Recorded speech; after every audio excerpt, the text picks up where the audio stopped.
Compa Tutorial and Spanish.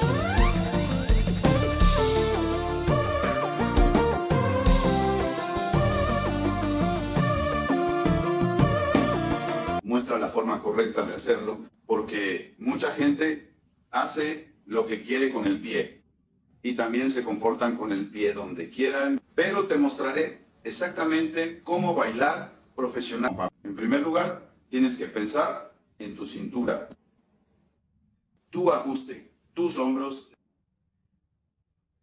tus manos y tu cabeza, así que tu posición debe estar equilibrada.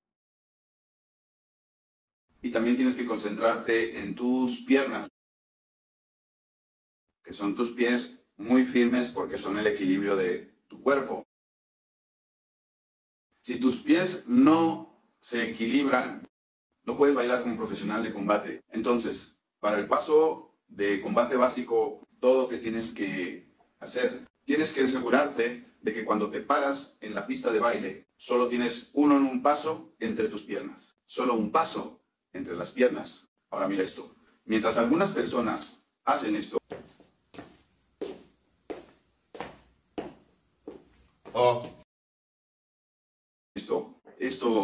esto está mal. Esto no es bueno para ser bailarín profesional. Hay algo llamado postura. Esto es